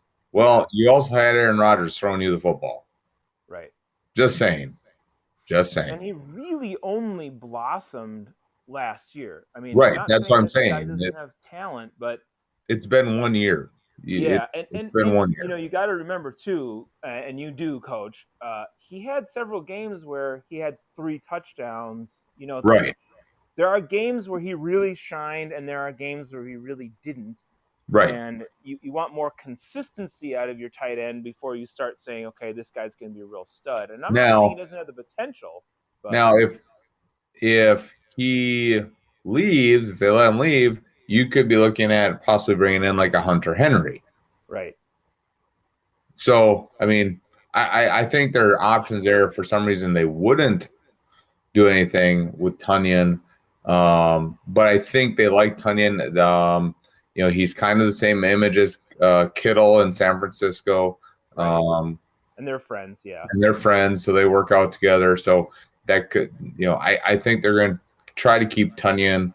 I think that's the one guy when I looked at their free agency, it was like, you got to keep him. Everybody else, I was kind of like, no, well, they've kind of prepped themselves for losing those guys. Right. The last guy here is Corey Linsley, who came out today and said he'd like to be in Green Bay, but it doesn't look like he's going to be back in Green Bay. Well, you know what, Corey? Here's the thing. That's your choice. It is. You can decide if you want to stay or not. Right. You can say yes or no. That tells me there, Corey, you just want money. Yeah. And everybody's like, "Oh, he's the best center in the league." Yes, he's over 30 years old though, Yeah. and you're an offensive lineman. And here's the thing: what do you notice about offensive linemen when they start going on the downtrend of their career, Lone Wolf? What do you usually see? Do you see a nice Injury. graceful decline? Yeah. No. No, it is. They're done. Right. And we've seen it. Yeah. We've seen it in Green Bay. Yeah. I remember, oh God, this was a decade ago. Aaron Taylor, remember him? Oh yeah. He was a great lineman for the Packers, but he had some injuries. And they let him go in free agency, signed with San Diego for his huge contract. Played like 1 year there and was done. Done. Yeah. Now, not saying that that's going to happen to Corey Linsley. I'd Right. love them to find a way to keep him, but they have guys, I think, in that offensive line room that are gonna be good, and they set themselves up every year by drafting multiple linemen. Right. They aren't thin at the O line. Well, and nor do they want to be. I mean, this organization has put itself in a position where they're putting an offensive line in front of Aaron Rodgers to keep him clean, and they gave up, one of the least amount of sacks in the league last year. They're going to do the same thing this year. I mean, they're going to continue to try to keep Aaron Rodgers as clean as possible with the least amount of sacks as possible. So if Corey Linsley's going to leave, then, like you said, I mean, I'd love to keep him too. Same boat. But if he wants, that God money, I'll say the best contract you could possibly get, the Packers might not be prepared to put that kind of money down on a guy, and instead let him walk. And I don't know where he's going to end up, but if he doesn't end up at a contender, I mean, I look at it and I say, okay, well then you wanted the money, you got your money, congratulations. Right. Now you're not going to get a title. So in I don't know if you can think of anybody, but when you think back to all the really good linemen the Packers let leave in free agency, yeah, do you remember any of them since Aaron Rodgers has been the starting quarterback that have left that have gone on to be really good still? I mean, the most prime example that I can think of right now, no, I can't. But I mean, you look back at all these guys. I'll give you a good example. Brian Balaga, perfect example of a guy who just left and hasn't done anything. I mean, what did he do? He did the same thing he did in Green Bay, which was get injured. Right. And the Packers let him walk because they weren't willing to pay him. He was a great lineman when he was on the field, but they realized talented, but he is oft injured. They're not going to pay him the money he was looking for. He leaves, goes to San Diego, and does the same thing he always does, which is get injured in the season, has to sit out a bunch of games. So yeah, no, I can't think of somebody. TJ Lang, Josh Sitton, Brian Balaga, all these guys had left, and they did not have the kind of years that they're probably thinking they could have. I think Adam Timmerman may be a guy who did, but that's reaching even farther back. Yeah, that's we're reaching pretty going far way back. We're going way back there. So but yeah, like you said, Sitton didn't do anything. He went to, I believe, Detroit, was it? Chicago, I think. Chicago. Actually. But then another guy went to Detroit. Right. I don't remember which one was left Lang. there. Yeah, Lang ended up there. Yeah, Lang, TJ Lang. And right. these guys did nothing. No, they didn't. When after they left. Right.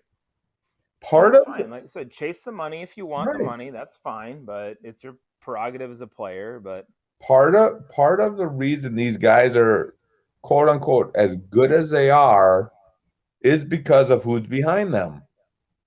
Yeah. Well, and the system they play in too. not all offensive lines and offensive line coaches are created equal. Right. I mean, there's a reason that they talk about some of these offensive line coach guys because they're really damn good. Right. And so they form a great unit. And coach, you know this, offensive schemes are different from team to team. So when these guys are doing stuff, their blocking schemes are different. So they go to a different team. They weren't running in that same blocking scheme. They jump into that. They might be a good player, but that doesn't mean they're necessarily going to be successful or as successful with that new team. So right, and like I said, I am pretty, not gonna say like confident that there won't be some drop off uh, in O-line play initially in the season because you're gonna have to reshuffle. You're gonna have some new pieces. But when you look at their roster, I'm just bringing this up here. Mm-hmm. Okay. See if I can. So I don't know who Jake Hansen they drafted as a rookie. Okay, so you have Corey Lindsley. Okay, he's 6'3", 301 pounds. He has 7 years experience. So he's already going to be 30. How much money do you want to give a 30-year-old lineman? He's only got probably 3-4 years left at most. Yeah. But they drafted this Jake Hansen, center out of Oregon last year. He's 6'4", 296. Kind of the same build. Right. Yep. I don't know. That seems, I don't remember seeing him play because hey, we didn't have a preseason, so we don't know how good he can be. Let's go to. I'm just trying to go offensive guard. You have Lane Taylor. Yep. He'll be back. John Runyon. Stepanek, John Runyon, Lucas Patrick, Cole Madison, Zach Johnson, then Jenkins, this Ben Braden. I mean, these are some big boys too.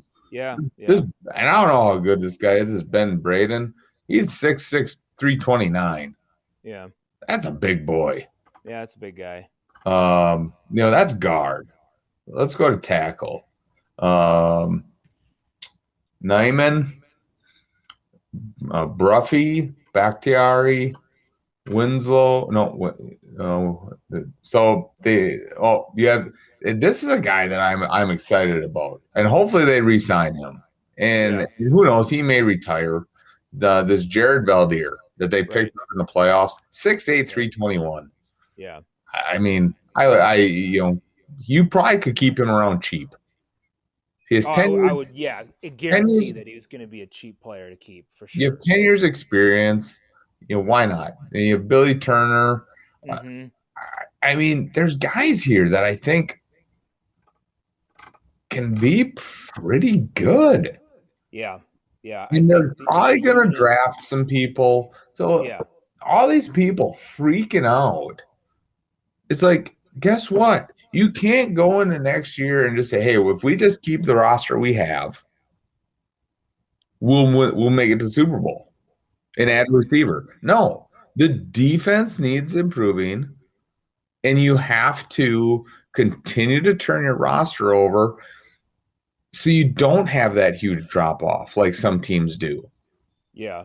And that is sometimes letting your big name players go.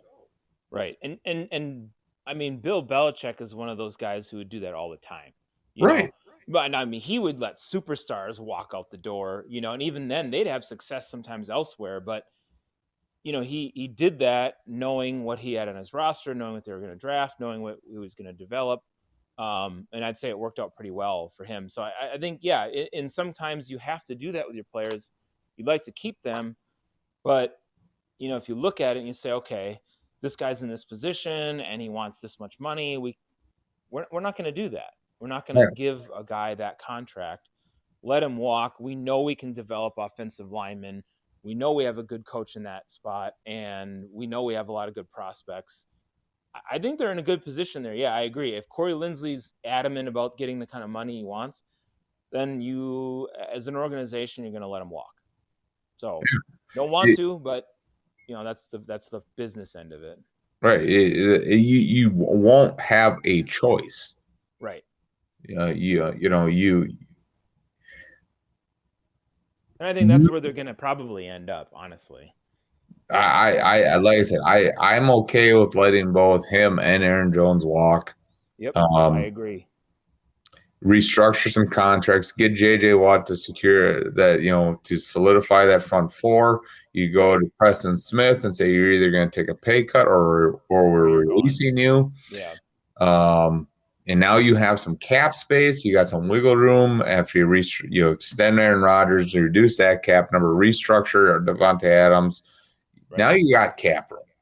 Now you got some cap room to play with to get some guys in there, and you need to draft well and make a run at it. So let me ask you this, Coach, because I was watching a couple different videos and such this week about free agent wide receivers and talking about maybe who the Packers should target and if they were going to target a wide receiver. Do you have any thoughts on a wide receiver that you'd like to see the Packers go after in free agency, or do you think they should bother going after a free agent wide receiver? It all depends on who they'd want to get. Right. I think you need to this is what I would do. I'd kind of see where the draft board drops to me. And if there's not, that breakout guy that, we think that could be, like that Justin Jefferson, right, type guy later in the first round, I'd take a defensive guy to help us out or a lineman to replace, Linsley. Right. And then make a trade. I think on draft day, you could get a guy like Odell Beckham for a third, fourth round draft pick. I think at this point, I think Cleveland just wants to recoup something, what they lost. I think you could go after, there was rumors that they wanted Will Fuller before he got put on the COVID list and got injured. Right. He's a free agent. You could go get him.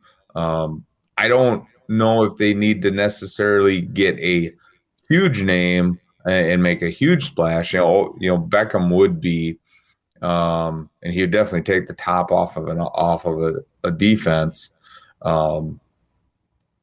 And I don't think he would cause as many rifts in Green Bay because Aaron would get him the ball. Baker Mayfield, people can say, "Oh, yeah, he did so much better when Beckham wasn't there because he wasn't forcing the ball." The problem is he doesn't have the arm strength to get him the ball. Yeah. Aaron Rodgers, it wasn't working. I mean, right. Stefanski wasn't running the type of offense where it was like a Shanahan in Atlanta with that X receiver, and they're feeding Julio Jones the ball, 150 times in the year. I mean, that wasn't what they were running in Cleveland. Just think about this offensive lineup for the Packers. If you could pull off a trade for OBJ and not, give up your whole draft. Yeah. You'd have Devontae Adams, Beckham, Lazard, and Tonyan on the field. Yeah. That's awesome. Yeah. You could basically sit there and say, we don't need a running game. Right. So if you could, but they'd have one. I mean, that's the right. best part. They have one. But what I'm saying is that you don't have to freak out about Aaron Jones. That's what I'm getting at. You don't have to freak out about it, because my whole thing is you look at that NFC Championship game, right? And I think the biggest problem was they started out way too conservative. Mm-hmm. They're like, "Oh, it's bad weather. We got to pound the ball." Why? Why? Yeah, you don't have I to mean, throw him the ball. Rodgers proved in that Tennessee game that it doesn't matter what the weather was; he was flinging the ball all over the yard. Right. So, part of that is on the coaching decision there. But at the same point, I really truly think if you can get a guy in a trade and not overspend, Yeah, go get him. Go get a guy. Who's going to be available via trade? I don't know. Who knows if OBJ is really available? yeah. Well, I'm You less just don't know. inclined when I'm looking around at some of the free agents. I mean, if it's a guy who has good production but isn't going to command a high amount of money, then I'm okay if you want to try to target somebody like that. One guy I was looking at was suggesting that they try to get Chris Godwin in there, and I'm like, that is No, absolutely not going to happen, and that's no. absolutely a They- bad idea. They're talking about getting a franchise tag. I mean, Yeah, that's a top four contract in the league. He's right. not top four, He's not, money and he anyways. wants that kind of money. You know, Absolutely not. It's a horrible you're idea. you're saying that he's in the same level as Devontae Adams, Juju Smith-Schuster, Julio Right. Jones, No. DK Metcalf? No, no way, Yeah. no way. No. Let somebody else Yeah. overpay for him. Yeah. Um, And I saw a guy, I mean, there's another guy I mentioned, Marvin Jones, and um, that's a little bit more palatable to me because he's a guy who isn't the clear-cut number one guy. There's another weapon the Packers could use, but I don't know what you'd have to pay to get him, you know. right, and that's the thing too. And I think Marvin Jones I think he's a free agent.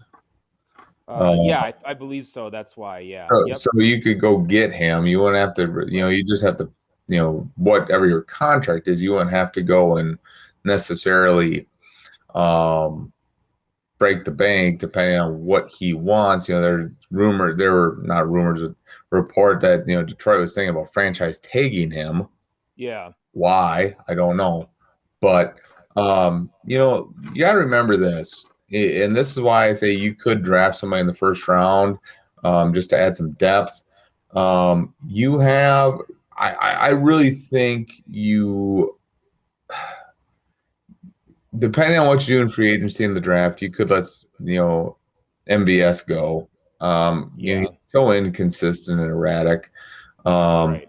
but you still have, you have Lazard. Um, Tavon Austin's going to be a free agent again, so you just Yeah. don't know there. I don't Um, know that he did a whole lot for the team anyway, personally. right. I mean, not Um, a lot. you have Devontae Adams. Um, but here's the thing: the guy that nobody talks about still have Darren Funchess. Yeah, Devin Funchess is still Or here. Devin Yeah. Funchess. He's on list on the roster because he opted out, but the contract then is paused. He didn't Right. get paid this year. You still have him under contract. Guys made that choice, so Right. I agree. I mean, yeah, he's still out there, and he's a big-bodied target that the Packers So will use. so So no, they need that guy over the top. That's why I would say, OBJ, or if all of a sudden Atlanta decides they're going to go on a rebuild and you can get like Julio Jones for like a second or a third, go right. get him. Yeah. He's still, you pair up Julio Jones with Lazard, Devontae Adams, Funchess, and Tunyon, Yeah. he's gonna make some big plays. Oh, for sure. Yeah, the guy's a stud. Yeah. I mean, even if So, he is aging, he's still good. Yeah. and again, I like you said, I don't know who's out there free agency wise, I've seen a few, receiver. and I just think some of these guys don't make any sense. I mean, from a fantasy perspective, a guy like Godwin would make sense. From an Well, actual yeah. football perspective, absolutely not. You know, Um, absolutely not. So just trying to see if there's. Oh, there. I'm sorry. It's not Marvin Jones for the. Um,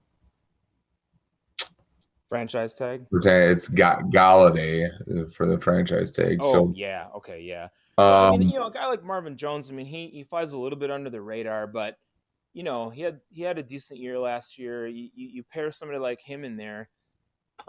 He's a clear number 2, and you already have a clear number 1, so you build around that.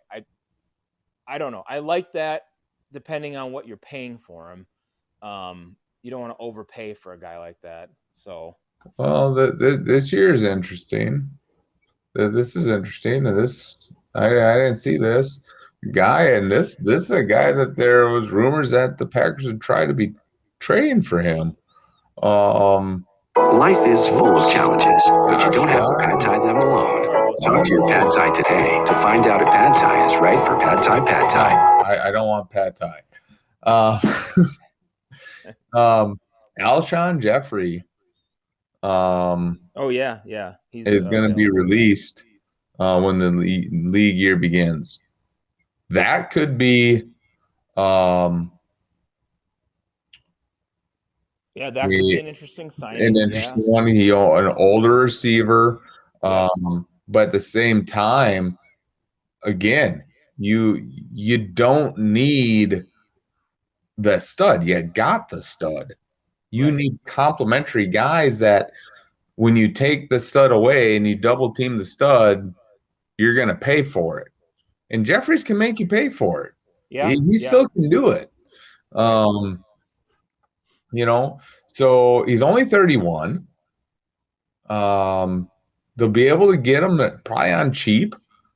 I'm sure he'll want to play for a contender. It's like, yeah, he's got a Super Bowl ring, but guys always want to play for a contender later in their career. I mean, for the most part.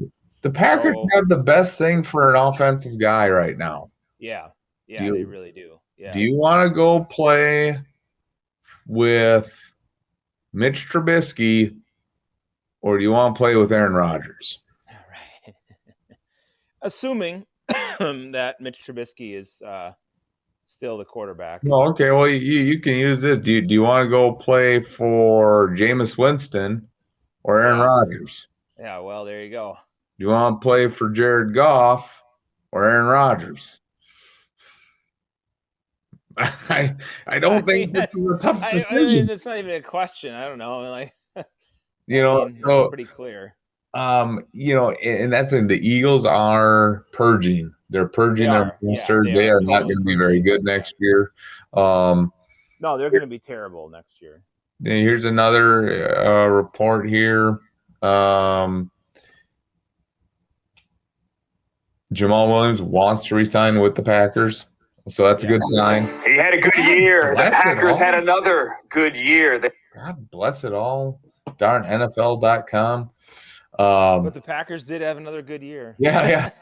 But so he does want to resign, and I think if you get Williams back and you have AJ Dillon, I think that's what you roll with. You can draft a guy maybe in the 3rd or 4th round of the draft, or bring in a veteran like a veteran. There's going to be a guy available like a James White, who's going to be a cheap, maybe $1.5 million per year. You don't need to spend $8 million per year on a running back. You do that, you're not very smart. Right. When have the Packers paid that much for a running back?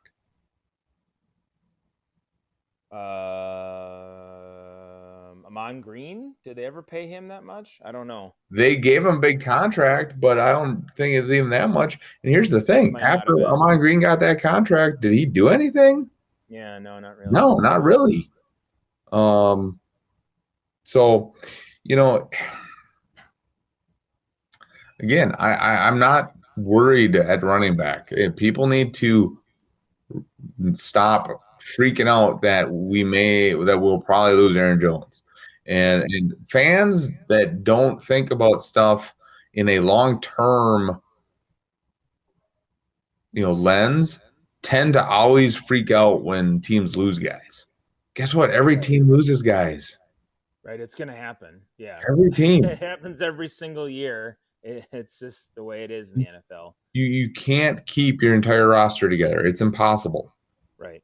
So it's going to happen. But trying to think if there's anything else. No, I didn't have anything else to talk about tonight. I'm just saying. The report that and this could be interesting. I'm sure he'd want a big contract, but Verizon believes everyone deserves the best. That's why we started 5G from America's most reliable network. Verizon 5G is next level. Verizon believes everyone deserves the best. NFL.com. Ads galore. So a couple of things, Chandler Jones may be released. Yeah, that's my guy. I saw that. Yeah. Kawan Shorts still is out there. Malik Jackson is possibly being released. Here's a guy that if he gets released, that could actually probably you could get cheap, and it is a decent receiver. Golden Tate. Yeah. Yeah, I think he probably will be, actually. That's all the scuttlebutt that I've heard too. I think he will get released. How about this? That could happen because they already have a second tight end, and he doesn't want to take a pay cut. That I'm sure would love to stick it to his former team if he would get released. That if Tunyon does want, you don't do anything with Tunyon and he doesn't resign, Kyle Rudolph. Yeah, I saw that too. He's a good tight end. I'd take him. Right. And that's what I'm saying is you look at, we're talking, people are talking about how disastrous free agency might be for the Packers. You look at some of these players that are going to possibly be available. I don't think it's going to be disastrous at all. No, either do I. Guys walk, go ahead, but there's going to be plenty of guys out there that you can re-sign. Look, the Saints are possibly looking at cutting Quan Alexander and Malcolm Brown. Right. The 49ers, here you go. How about this? The 49ers are reportedly possibly looking at cutting D Ford and their center, Weston Richburg. Yeah. Okay, Lindsley, go get Richburg. Right. I mean, yeah, there's guys going to be out there. There's going to be guys out there. Anthony Barr could be available. Jalen Smith. Just people relax. Yeah. Relax. I don't want Anthony Barr. He put that hit on Rodgers. Well, he's still a great linebacker. If he is. I know. If he wanted to sign with the Packers, I'd take him. Yeah, I know. It's a business. You got to get beyond the fan perspective. Yeah, he would definitely solve our linebacker problem. Oh, I know. I agree. Yeah. So, but anyways, bottom line, Green Bay fans, relax. Yeah. Aaron Rodgers said it a couple years ago. Relax. I'm saying it now. Relax. Right. Agree. Yep. We're going to lose guys in free agency. We'll be fine. The Packers will at least be back in the NFC Championship game next year. There's no other team out there that is better equipped. It's probably maybe between them and Tampa Bay. To be honest, maybe the Rams, depending on what they can do offensively. I still think they have some issues offensively. They do, that they have to solve. Great, they got their quarterback now, but I think they got other issues there too. Right, they do. I still think it's going to be between Green Bay and Tampa Bay next year in the NFC. Yep. So just relax. They'll be fine. Yeah, they'll be all right. So it is back, though. It is back, Lone Wolf. It is back. I'm gonna start out with this, and you'll know. The Beavis comment of the week returns. So do we have everybody? Let's see, is Butthead here? Damn it, Beavis, I'm right here. Oh, yeah, there you are. Well, we're making a movie. All right, so yes, the Beavis comment of the week is back. And this is a good one. Okay, all right. Yeah, let's just I'm just gonna play it and go for it. Yep. And we'll see what your response is. Does. I think he absolutely would. And this isn't so much such a great credit to everything J.J. Watt can do, as much as it's realizing the Browns were 4 minutes, 30 seconds away from being in the AFC Championship game. Like, let me remind everybody, the Browns were 5 points away, 6 points to be the win, 5 points away from being in the AFC Championship game. The Browns were not far off this year. Let me remind you all, first-year head coach for the Browns. First-year head coach, third-year quarterback, no offseason, and the Browns went this far under Kevin Stefanski in year one. I'm not going to sit here and assume that they're going to regress. Not when Joe Burrow's coming off an ACL and MCL and every CL injury. He's not going to be Mercedes CL. Like, straight up, like Joe Burrow has a long recovery. Yeah. Steelers don't even know who their quarterback's going to be. So it kind of got cut off there, but what that is that's Ocho from Speak Yourself is saying that J.J. Watt, if he signs with the Browns, will make them Super Bowl contenders. Right. Yeah. Well, I got that out of the whole deal. Believe me. No. I agree.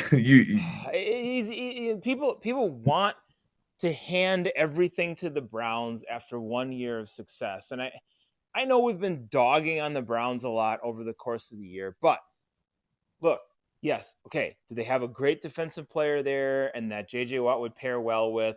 Yeah, yes, but does that solve their defensive backfield issues in the secondary? Does that solve Baker Mayfield? No. So it's not. No. So that is the Beavis comment of the week. No. So a comment, JJ is old and slow and brittle. Yeah, I wouldn't say slow. He is old. But if you use him in the right situation and use him more as a pass rusher, he's still going to be a very productive player. I think that's the problem. You look at Cleveland; they would want more out of him. Right. You know, Cleveland they would want him to be more of an every down player. Yeah. Right. I mean, third and long. Yeah. I mean, the Packers, if they get him, they're going to use him more judiciously. They're not going to be. Yeah. Cleveland's going to need him out there all the time. Because here's the thing. Here's the thing. You don't need J.J. Watt in Green Bay. You don't need J.J. Watt every down. You got Rashawn Gary. Yeah.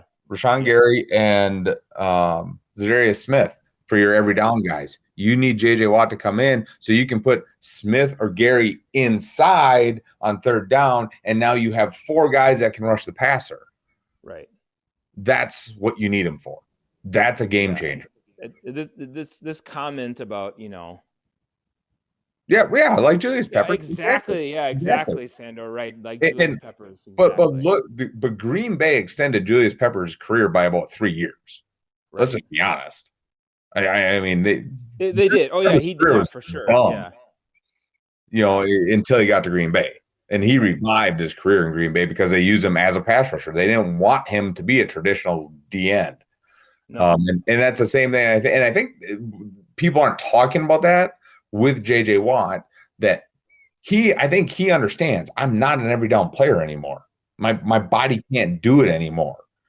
Yep. But I want to win I want to have a chance to win a Super Bowl. What team is going to allow me to do that? Green Bay. They're the only team that I think is smart enough to use him the way that he needs to be used. Yeah. So, yeah. Agree. Yeah, definitely. Yeah, that is the only choice. That is the only choice. So, anything else, Lone Wolf? We're running up on 2 hours here. Nope. So our time limit is coming up, everybody. Sorry. But we get a 2-hour limit on our broadcasts. So thank you, everybody, for contributing, for listening to this taped. Again, everything is over on our YouTube channel. All our shows, all the way back to over a year ago when we were first starting out. Everything we got. So thank you again. Have a great night, and we'll talk to you next week. All right, good night. The music will make you dumb. The media makes you hate. And they control them both. There ain't no escape. They put the world in a state of chaos. Economy crashing and massive layoffs. Black against white, or it's left versus right. Divide and conquer and control is the payoff. Screaming from the rooftops, beat down better.